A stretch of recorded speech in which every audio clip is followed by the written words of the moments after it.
Leo tuko mkoa wa Shinyanga kwa ajili ya kutembelea miradi hii ya uzalishaji na usafirishaji wa umeme. Hapa tuko katika mradi wa Kishapu na mradi huu ulianza Disemba mwaka jana na mpaka sasa hivi umeshafika zaidi ya 89%. Tunategemea mpaka kufika mwishoni mwa mwezi huu tutaweza sasa kuingiza megawati 50 kwenye gridi ya umeme ya taifa. Huu ni mwendelezo wa juhudi kubwa ambazo serikali inazifanya ya kuhakikisha kwamba tunakuwa na umeme wa kutosha, lakini kuhakikisha Tanzania inakuwa na umeme mwingi ambao tunaweza tukatumia ndani ya nchi kwa ajili ya shughuli za kiuchumi na majumbani, lakini pia tunaweza tukatumia kwa ajili ya kuuza nje ya nchi kama nishati ambayo itatuletea uchumi zaidi. Miradi hii inapotekelezwa, wanaojenga wakiondoka, wanaobaki kuhakikisha usalama wa miradi hii ni Watanzania wanaoishi kwenye maeneo hayo.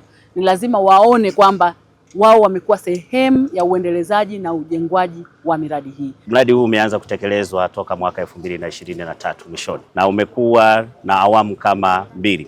Awamu ya kwanza ambayo una megawati 50 kama tulivyoelezwa, na awamu ya pili ambayo tunategemea kuanza mwezi Machi 2026. Hivyo tunategemea kwamba umeme huu utakapokuwa umepata megawati 150 zitasaidia sana uzalishaji wa umeme katika nchi yetu ya Tanzania. Tumeshafunga transformer na vifaa vingine vinavyohusiana, na sasa hivi tunamalizia kazi za kufunga kabineti, na kuanzia siku ya leo tumeanza kufanya majaribio kwenye baadhi ya vifaa.